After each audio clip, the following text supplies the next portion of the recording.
Fallout has a lot of history, factions and people that are quite mysterious, with a lot of their past either being lost or simply never known. So, I present to you some of Fallout's biggest mysteries, along with several theories which try and explain what's really going on. Congratulations on being prepared for the future! Vault-Tec existed as early as 2031, when it acquired and rebranded Morgantown's local college as Vault-Tec University. The company could be older than this, and they may have gone by another name, we just don't know. But we do know that in the early 2050s, thanks to the Euro-Middle Eastern War, the New Plague, and the collapse of the United Nations, the US government set Project Safehouse in motion. This endeavor was intended to create shelters that would protect the population in the event of a nuclear war. Following the success of its demonstration vaults built near their headquarters in LA at the time, the company won the bid for the construction of the shelters and their headquarters moved to Washington, D.C. The financially drained government financed the project with junk bonds. And even then, they only commissioned 122 shelters, allowing less than 0.1% of the population to be saved in the event of a nuclear holocaust. Vault 13's budget alone was $400 billion, and by the end of its construction, the total cost was $645 billion, well over 150% of the initial figure. The staggering cost was further increased by the circumstances. As the shelters were crucial elements of national defense, much of the project was classified and protected under the new amended Espionage Act, and the corporation received broad privileges in enforcing security, up to and including authorization for its private security to use lethal force if the vaults were activated. Lack of oversight led to several logistical issues. Water chips, along with many other essential services, were made by the lowest bidder, and they were prone to breaking, many of which were sent to the wrong vault entirely due to incompetence. Corruption was also rife, with Vault-Tec lying about who would actually be staying inside their shelters and the conditions they would experience. Vault 114 is a prime example of this. Vault-Tec said the vault would be hosting high-ranking members of local and state government, local luminaries, business people, and their families. Future members believed they would ride out the apocalypse with people of Boston's upper class. However, the luxury aspect of the vault was highly exaggerated. Multiple families, chosen at random, would live in single-room apartments. Dining and bathing would be in shared quarters, and amenities would be minimal. And to make matters worse, their overseer would be someone with no supervisory or government experience, with a strong anti-authority bias. Vault-Tec also had its fair share of fraud, and this can be seen with Vault 118. Once construction of the premier area was complete, Ezra Parker, the key financier, started pocketing the funds, claiming he was still waiting for them to be transferred. And Vault-Tec wasn't willing to replace the missing funds, so the vault was never finished. Despite all of these problems, Vault-Tec was able to build a number of shelters that actually worked. People were saved from certain death, their equipment functioned as intended, and new settlements were made after the Great War. But behind the guise of saving people, the vaults were only a small part of something much bigger. In Fallout 2, Dick Richardson explains that the vaults were part of the Great Plan, and despite many of them failing to save their inhabitants, they had worked exactly the way they were supposed to. It was a social experiment on a grand scale. Some of the vaults didn't have enough food synthesizers, some only had men or only women, while others were designed to open after a certain amount of time had passed. Each vault had its own unique set of circumstances designed to test the occupants. That was Vault-Tec's original purpose, to build shelters the Enclave would use to test humanity and nothing more. But in later years, Tim Kaine clarified that the data gathered from the vaults was going to be used by the Enclave to support their creation of a multi-generation starship. a ship the Enclave would use to flee Earth in the event it was rendered uninhabitable by nuclear war. But this was just his idea during the initial development of Fallout 2, and since then, things have changed. Earth is still habitable, so the Enclave have likely stopped planning to leave the planet and are now focused on exterminating the mutated life instead. Therefore, the data the experiments produced is now redundant. Yet, that data could serve Vault-Tec instead. In later games, there are certain experiments that Vault-Tec could benefit from. Cryogenics, cloning, and simulations would allow Vault-Tec executives to put themselves on ice until the surface was safe. They could also clone their staff and build a powerful fighting force, and train them for countless scenarios inside simulations. I wouldn't be surprised if in Fallout 5, the main enemy is Vault-Tec, having repurposed the technology to fuel their own efforts. And there are a few things that suggest Vault-Tec is planning something.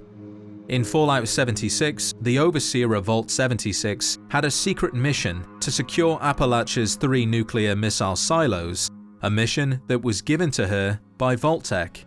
It's likely the Enclave only wanted the vault to open after 25 years, to monitor the results and to then use them for their spacefaring future. But Vault-Tec had specifically intervened.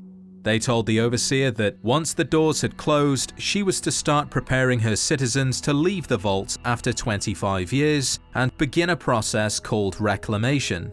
After Reclamation Day, the Overseer was personally ordered to find and secure the nuclear silos. If the sites were still nuclear capable, then to ensure no one except Vault-Tec could access or launch nuclear ordnance. They also clarified that even if there was other authorities, whether government, militia, or otherwise, their claims were to be ignored and Vault-Tec alone was to maintain jurisdiction. What exactly was Vault-Tec planning to do with these nuclear weapons? So far there's no clear answer, only that Vault-Tec didn't want someone else to access them, including the US government. And this isn't the only instance where Vault-Tec has used one of their vaults to their advantage. Take Vault 88 for example. That vault was set aside to test a variety of prototype devices, with the aim of using said devices in other vaults, including technology that could manipulate the moods of people as some crude form of mind control. And that's what all of the vaults boil down to: control. Vault-Tec wanted to control people, be it through mind control or nuclear weapons. Only most of the world, including their own governments, would never allow them to take over. So in order to ensure their plan succeeded, they had to do something drastic, like using the Great War to eliminate their enemies.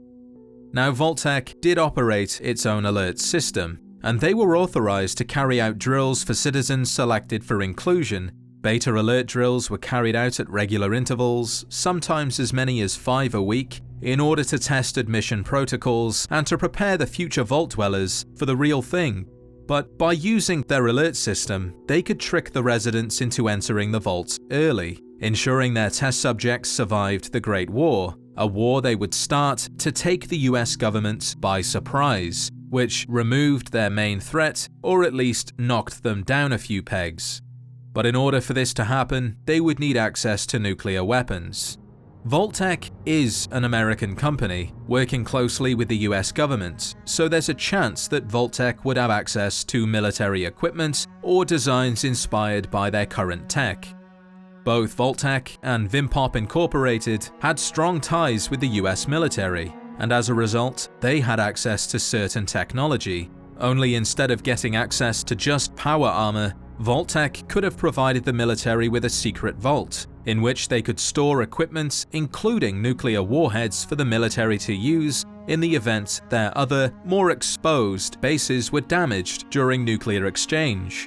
With access to nuclear weapons, Vault-Tec could start the war, taking their government by surprise and reducing their strength. All the while, their alert system could be used to trick residents into entering the vaults early, ensuring they had enough test subjects to run their experiments.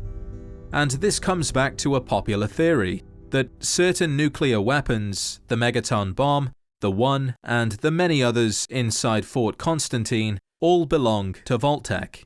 due to the bombs having a logo that looks surprisingly similar to Vault-Tec's own logo. I don't necessarily believe this theory, although Vault-Tec having their own nuclear division isn't out of the realm of possibility. They do kind of have a motive for starting the Great War, as well as the opportunity to do so. So it's a strong maybe. Imagine, if you will, you're a soldier, you fought in the Sino-American War, and you have faith that it will never come to nuclear war, so you haven't registered to join a vault. Yet Vault-Tec representatives, moments before the Great War, insist that you join, almost as if they know it's going to happen. I'd argue that no country would escalate things to such an extent, not unless they had no other choice. It's madness, mutually assured destruction, and the after effects of a nuclear war could be so severe that you might not even be able to survive on the surface for years. So what would be the point in starting a nuclear war? Retaliation is a different matter. You're already being attacked and you want to ensure the enemy suffers the same fate. It's one of the main reasons a country has nuclear weapons, but never uses them. They only exist as a statement, one that says, if you destroy me, I'll destroy you. The only reason you would use nuclear weapons was if you had a way to ensure you survived retaliation, like a series of shelters. So to Vault-Tec, there is no repercussion. They stand to gain everything from the Great War, and they know it's coming because they are going to start it, which is why their representatives are hounding people to sign up, because they want more test subjects before it's too late. And this theory is supported by the leaked film treatment of the cancelled Fallout movie from 1998, in which the first strike was actually made by Vault-Tec, whose executives had agreed to kickstart the Great War in a bid to fulfill their own prophecy. Although until it is confirmed, what Vault-Tec is truly doing will remain a mystery. For now, all we know is that before the war, they seem to be interested in conducting experiments and gathering information. Maybe in the next Fallout game we'll get more answers and finally see what Vault-Tec has been up to all this time and what they're hoping to use the data for. Until then, it's a mystery, as is who started the Great War. Confirmed reports, I repeat, confirmed reports of nuclear detonations in New York and Pennsylvania. My God. Now, I've already said that Vault-Tec could have started the Great War and how they would have done it, so let's not go through that again. But there is another theory that Vault-Tec started the war, only this time it wasn't intentional, but by accident. Vault-Tec was making a lot of money from Project Safehouse, but the government only commissioned 122 vaults. We know they finished, or at the very least started construction, on 118 vaults, 121 if you include cut content. Either way, Vault-Tec was very close to finishing their contract, which meant they had to start looking for more contracts or to find a way to convince the US government to commission more vaults. And the simple way of doing that would be by dropping a few bombs. They didn't even have to detonate, they could be duds. So long as the government was convinced the end was nigh. Then, more vaults would be commissioned, and Vault-Tec would continue making money. Only by releasing a few nukes, the US thought they were being attacked by China, their enemy, and return fired. Then, China fired back, which took out everything, including Vault-Tec, which is why we haven't heard from them since. But that's just one theory. Alternatively, AI could be the culprit.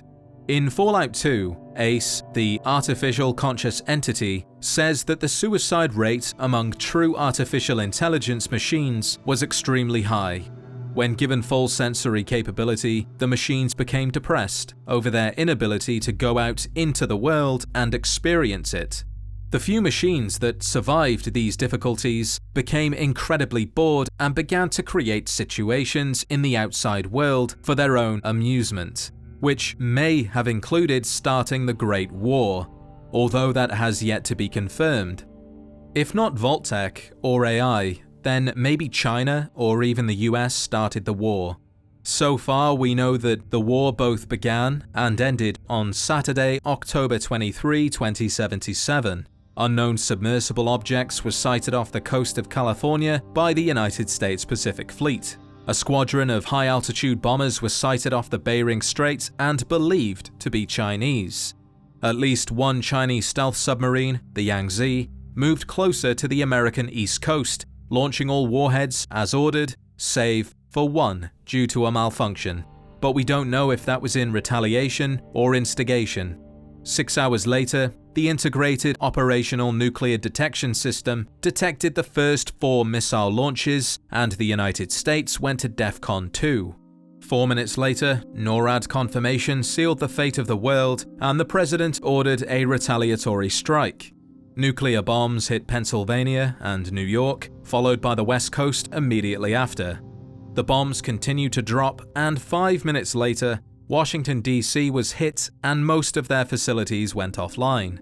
The nuclear exchange continued for 2 hours, and both China and the United States suffered catastrophic losses. This information suggests that China attacked and the US retaliated, and there's a lot of law that supports this theory. In an interview in 2022, when asked who started the Great War, Leonard Boyarsky, the lead artist for Fallout 1, stated that he thought it should not really matter who started it, while Tim Kaine said that China launched the first missile, as the US had been doing illegal biotech research and kept doing it after they were exposed. And again, the law does seem to suggest that China fired first. Black Mountain, a communications array and monitoring station, picked up a lot of activity from China's satellite network, more than usual, suggesting that something big was about to go down. And as suspected, they picked up readings across the board of launches happening everywhere. They said that China must have thrown everything they had, and it looked like the US didn't hold back either, which is an interesting phrase. Hold back can mean to hesitate to act, implying the US did indeed respond to nuclear weapons being used rather than initiate. Well, America had taken back Anchorage, and they'd continued pushing Chinese forces all the way back to Beijing, their capital city. It's possible, in the last moments before their capital was seized, the remaining Chinese leaders authorized a nuclear strike. That doesn't necessarily mean the blame is solely on them. I imagine China would have threatened America with nuclear war, but with the leadership of the pre-war US being what it was, it's possible that any offer to surrender would have been refused. Those at the top, soon to be the Enclave, had taken many precautions to ensure they would survive an attack. They were already safe, and they didn't care if China fired first. They would simply fire back and pick up the pieces later. So there's multiple sources and even a developer saying it was China, so it must have been China. And this is further supported by PAM, the predictive analytical machine. Before the war, PAM was given a scenario to run, where China attacks the US with nuclear weapons, and the scientists want to know what Chairman Cheng, China's leader at the time, was seeking to achieve in this hypothetical situation.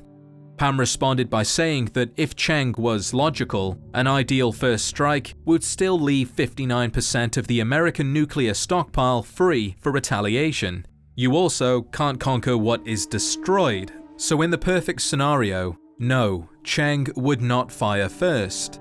But the scientists explained to PAM that Cheng wouldn't always make logical decisions, especially when he's about to lose the war. PAM then runs the equation again, this time with human variability factored into the equation, which resulted in a highly flawed statistical model and PAM shutting down. Now, we don't know what the results of the equation were, but there's a good chance that PAM realized that with Chairman Cheng acting irrationally, China would definitely fire first, despite the consequences. With all of the information, the terminal entries, the developer confirmation, their satellite network acting unusual, the many bombers and submarines present just moments before the war, the US being so close to capturing Beijing, and Chairman Cheng about to lose the war, would fire first. So, the mystery should be solved, right? Well, regrettably, none of this explicitly states that it was, only that it was most likely China. And the sources that do say it was China are not canon. So, for all we know, it wasn't even China that started the Great War, or the US, or AI, or even Vault-Tec. For all we know, it could have been the Zetans, one of the most confusing factions in all of Fallout.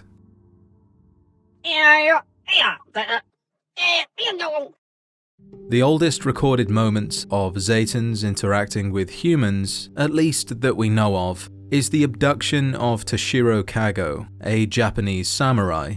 His style of armor is dated to the Azuchi Momoyama period, dated from 1568 to 1600. So Kago is living proof that Zetans have interacted with humans for at least 700 years.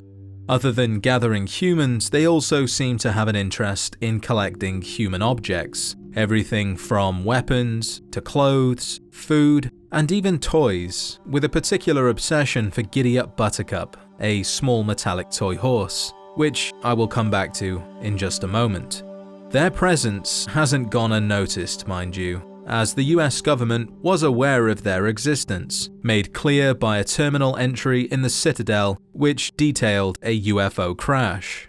You can also find alien power cells in former US military installations, more of which can also be found in the Olney Power Works, implying alien power cells were used to create Tesla coils. Besides that, we know the US military reverse-engineered alien technology to create weapons, like the MPLX Nova Surge, a prototype plasma pistol.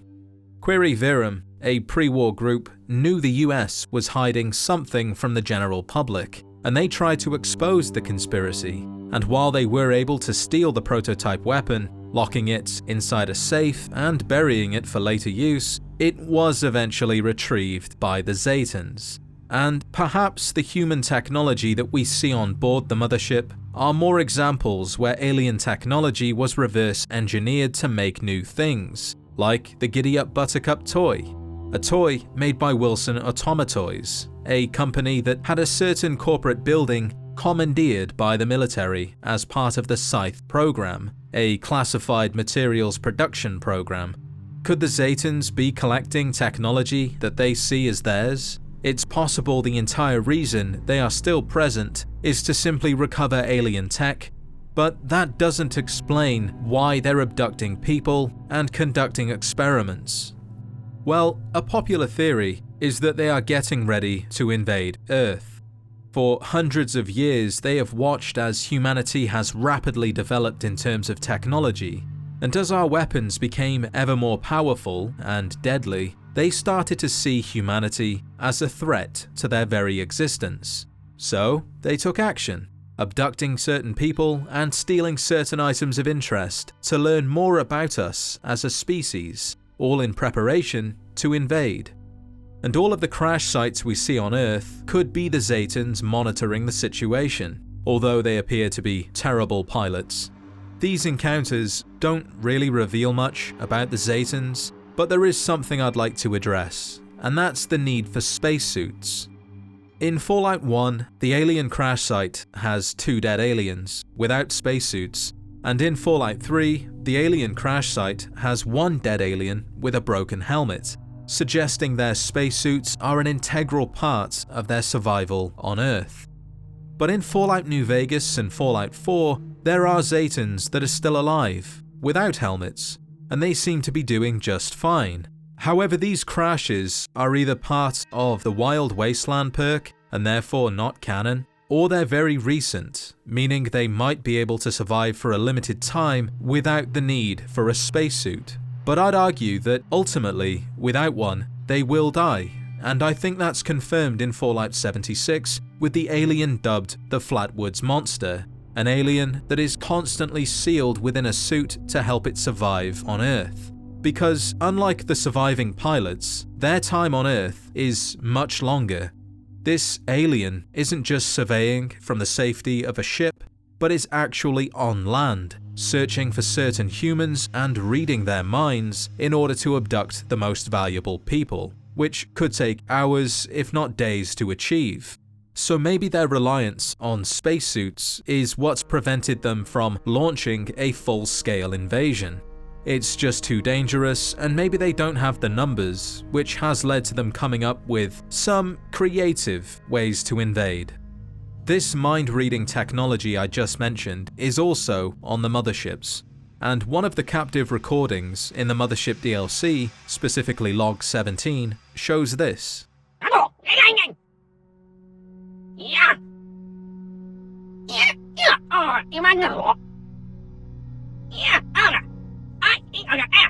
The audio is bugged, so we can only hear alien babble, but with the subtitles we can learn that the captive, some high-ranking soldier from a military base, mentions 3 battalions of light infantry, 34 pieces of field artillery, 108 armed vehicles, 42 aerial vehicles, as well as 38 ICBMs always on alert and ready to fire when the word is passed down from the White House.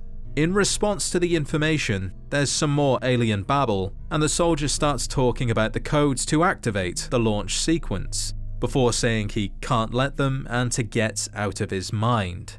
The recording then stops, but there's a chance he did tell them the codes. What better way to wipe out the enemy than to get them to kill themselves using their own weapons? This could have been what the aliens were intending to do, at least until humans did it for them with the Great War. So now, without humanity being an immediate threat to their existence, they can afford the luxury of taking their time to study us, while getting ready to wipe out the humans that are left. And it would seem they have no real interest in communicating with us either. I'm Holly Beresford, a linguistic specialist for the USSA. I think I'm beginning to understand you, but you need to stop shocking me. Damn, I wish you could understand me. Do you understand? That's it! You get it! I mean you no harm, I just want to learn how to speak with you. Then perhaps we can discuss what you need from us. What are you doing with that needle? No, get it away from me! No, please, we can be friends, you don't need to... So Holly Beresford actually managed to work out the basics in terms of communicating with the Zetans, which they really didn't like. Instead of shocking her, like they already had, they pulled out a needle and either put her to sleep for further testing, or killed her to stop her from learning how to properly communicate, because they have no interest in talking to us. We are the enemy, we have nothing they want other than resources, and they don't want to share. They have watched humanity for a very long time, and they've seen how good we are at killing each other. Imagine if we found alien life that was sentient and technologically advanced, yet that species had a record of waging wars against themselves and did unspeakable things like enslaving their own kind. Would you really want to buddy up with them, or keep contact to an absolute minimum while preparing to wipe them out if they became a threat? It seems like that is what the Zetans were getting ready to do before we did it for them. And with the majority of our numbers now taken care of, they seem to be working on different ways to kill humans on a much smaller scale, likely in order to limit the damage done to the planet.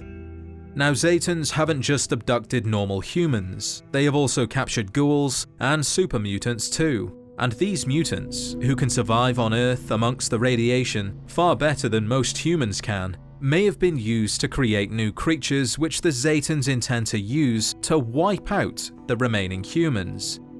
Inside the biological research section aboard the mothership, abominations are seen contained in small chambers. They look alien, but also human, a strange middle ground between the two species. If spotted by abominations, they point, scream, and then attack. If killed, they drop various items, alien power modules and alien epoxy, suggesting they are, or were, Zetans. But they can also drop packs of cigarettes, pre-war money, and harmonicas, so there's a chance they were once human, having been turned into abominations by splicing human and alien DNA together to make a strange hybrid. Regardless of how they were made, it's the why that's more important. Why have the Zetans created these abominations? Well, I believe they were made to act as cannon fodder during the first wave of their invasion plan, and my reason for this is due to certain captive logs. One man actually managed to escape from his holding cell and recorded his thoughts regarding the aliens' intentions. This is my final message. If this doesn't work, I hope someone gets this recording and can bring it back to Earth. I've been able to figure out how to use some of the alien devices, like this recorder, and I think I know what they want with our world. They mean to take as many of us as they can and change us into some sort of abomination. Many of us have been killed because of their experiments. They've been keeping us in cells and then moving us one by one to their experimentation labs. I've managed to escape, but they are looking for me. You've got to send help up here. Good luck to all of us, and Godspeed. This man has seen what they're doing, turning humans into abominations until they have hundreds or thousands of them. What purpose would they serve? They already have robots to handle basic tasks, robots which are much more complicated and probably more expensive to put together, so you wouldn't want to send them off to fight a war. Instead, you would use the enemy to weaken itself. Abominations made from humans to kill humans. And there's a bit more evidence to suggest this is why the abominations were made. This captive log is less of an interrogation, more of an interaction between a human and an abomination that theoretically know each other. I can't feel my legs. What did you do to my legs? Frank? I can't see you! Frank! Frank, what did they do to you?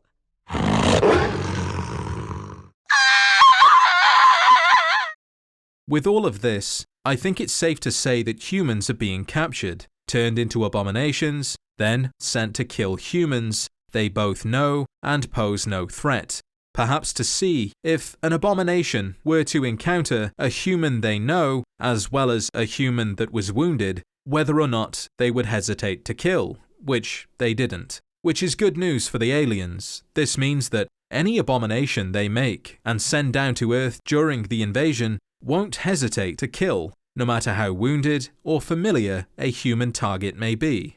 And this appears to be only one of two ways the aliens are intending to kill humans. Now we know they have a weird obsession with giddy-up buttercup toys. They collect them, clean them up, and store them for later use. They even show them to children that have been captured. Hello, Mr. Alien. Yeah, I know. I'll talk into the thing. I don't know why you brought me back here. We've done this a whole bunch of... Hey! Giddy up buttercup! Wow! I always wanted one of those. Why do you have one? I don't understand. What do you want? It's a toy. A toy! Why are you so excited? You're weird. But there's also a much larger one. It has glowing red eyes and is surrounded by several bodies. Not much is known about what's happened, but the raiders are definitely dead. So did the raiders fight over the toy knowing its value, or did the toy make them fight using some sort of mind control, which we know the Zetans do have? My guess would be, children love toys. Children are often accompanied by adults. Adults are the threat. So what if the aliens are collecting children's toys, specifically giddy-up buttercups, and turning them into killing machines, hoping the children on Earth will request one or find one and take it back to their settlement, where it will work its magic, getting into the minds of the adults and forcing them to kill each other. It's just another way to clear the planet for takeover. Maybe nuclear war was the first step, clearing a large percent of the planet's population and reducing their ability to resist future attacks. And now, with abominations and modified toys, they were finally ready to invade. If not for the Lone Wanderer taking over one mothership and then destroying another, an alien invasion may well have happened. But why had it taken the Zetans 200 years after the Great War to be ready? Did it really take that long to create abominations or to collect enough toys? I don't think so. So maybe the Zetans were waiting for something else, like the radiation to clear, or maybe they were collecting ghouls to create better hybrids that could survive the radiation. We just don't know, which is why it's a mystery. However, aliens, somehow, aren't the strangest thing we can learn about during our travels. There's Ugqualtoth, Atom, and the mysterious stranger, someone we can actually interact with and talk to. albeit briefly.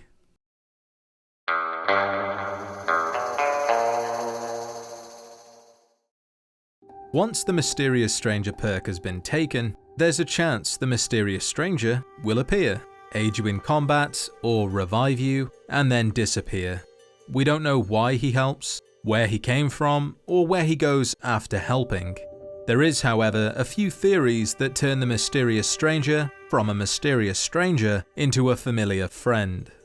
In Fallout 1 and 2, the Mysterious Stranger will either be male or female to match the character's sex. Their armor also changes depending on what level you are, as will their weapons, gradually becoming stronger as the player levels up. Selecting the Mysterious Stranger reveals they can talk, but all they can say is they don't talk much. So far, there's not a lot for us to work with, other than the fact that it could be at least 2 people or someone with the ability to change their physical form.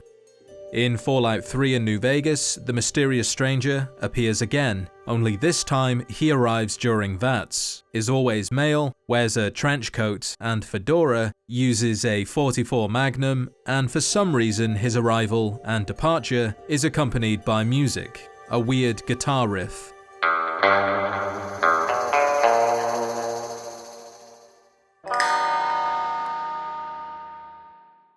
He also no longer talks, but he can swim, and apparently he can also have children. According to the Lonesome Drifter, his father was a mysterious man who disappeared before or shortly after he was born. All he remembers is what his mother told him, that his father was a mysterious fella, always traveling in secret. The only thing the Lonesome Drifter has to remember his father by is the .44 Mysterious Magnum, a weapon which produces the same guitar riff, confirming he is the Mysterious Stranger's son, and this suggests one of 2 things. Either the Lonesome Drifter is destined to be the next Mysterious Stranger, or he's been indoctrinated into their ranks, which he hasn't yet realized, all depending on whether or not you believe it's just the one person or multiple people working for some furtive organization. The Mysterious Stranger appears yet again in Fallout 4, only now his appearance is slightly different, he's a little older, has a mustache, his clothes are slightly different too, but still match the standard trench coat and fedora. But the most striking change is his .44 Magnum, which now plays a different jingle.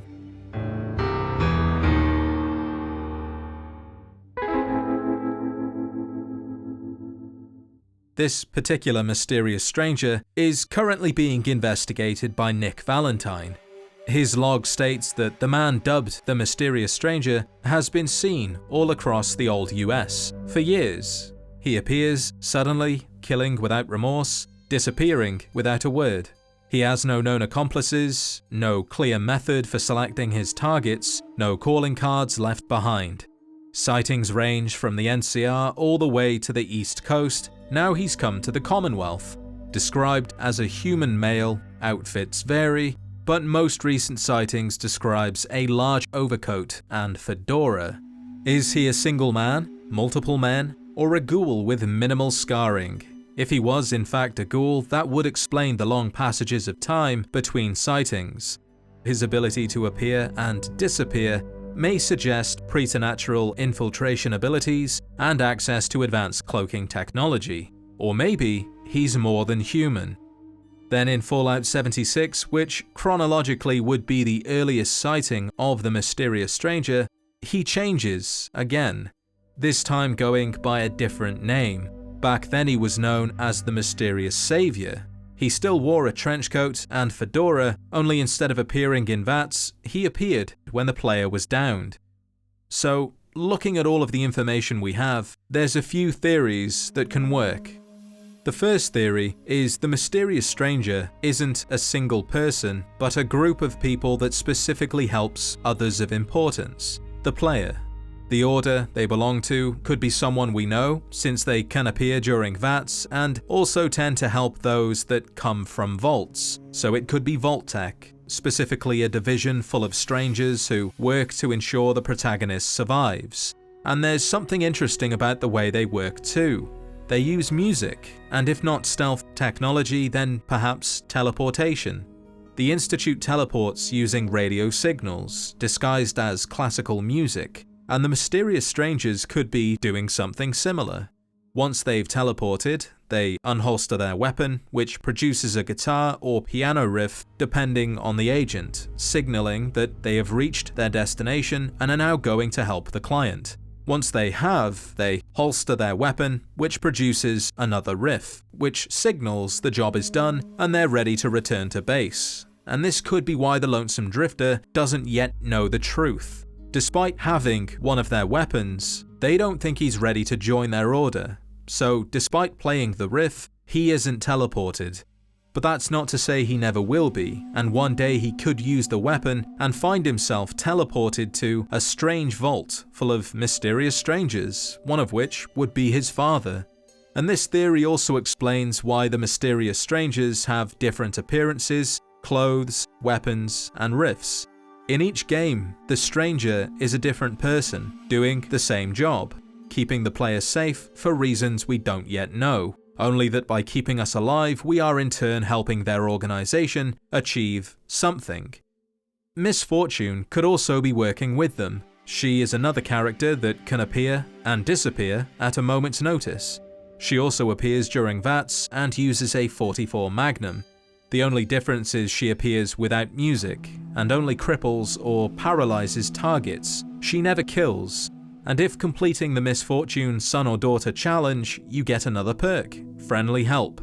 This perk increases the chances of both Miss Fortune and the mysterious stranger appearing at the same time, which does suggest they are different people working for the same organization, only their orders are slightly different. One gets to kill, while the other only wounds. And they never attack each other, so I do think they are working for the same side. Alternatively, the mysterious stranger could be a single person with special abilities, teleportation, shapeshifting, and multi-presence. And there is a person who disappeared after getting close to FEV, which has been known to give certain people mystical powers. And that's Mark from Fallout 1. In 2102, Mark assisted Richard Moreau, later known as the Master, Harold, and Francine on an expedition to Mariposa, a pre-war military base.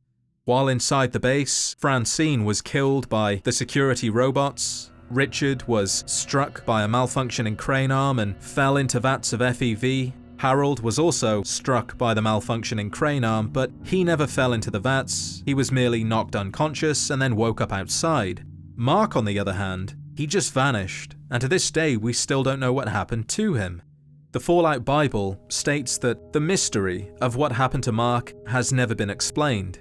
He was wounded, returned to the surface, and Harold never went to look for him. Well, what if Mark became the mysterious stranger? Yes, Francine was killed, but Richard and Harold both received unusual powers from the FEV. And perhaps something similar happened to Mark, only his powers were teleportation, shapeshifting, and multi-presence. In a way, this is fitting because the first encounter with the mysterious savior is Fallout 76, around October 2102, the same year, but a few months after Mark disappeared. In those months, Mark may have decided that he was going to use his powers for good, teleporting across the country, helping people of importance, and then disappearing. If this were true, then Mark would have been doing this for 2 centuries, changing his appearance along the way out of sheer boredom or in effort to forget his old life. And if Mark ever discovered how he acquired these powers, then maybe he could share them with other people, creating more mysterious strangers. If not, then maybe his abilities could be passed down to his children. Maybe Miss Fortune is his daughter, and the Lonesome Drifter, who we know had a mysterious father, hasn't yet unlocked his powers. He has them, he just doesn't know how to access them. It's a lot of what ifs, but that's precisely why it's a mystery. However, Mark is just one possibility. There's also a chance that the mysterious stranger isn't even human, but a fallen angel. Mark Twain made many attempts to finish a novel titled The Mysterious Stranger. In that novel, the main character claims to be Satan, a fallen angel, and he talks about how Earth has another name, 44. To compare, the official Fallout guide states the mysterious stranger is a guardian angel, an eldritch entity said to appear and aid you in combat, where he uses a 44 Magnum revolver. Is this just a coincidence, inspiration, or a clue as to who the mysterious stranger really is? In the end though, we simply don't know, and perhaps that's for the best, because if we ever did learn who the mysterious stranger was, then he, she, it, they would no longer be mysterious or a stranger. Be sure to show your support by liking the video and subscribing if you haven't already for more Fallout content. If there's anything you'd like to see in a later video, leave a comment and I'll see what I can do. With that said, thank you, as always, for watching, and I'll see you in the next adventure.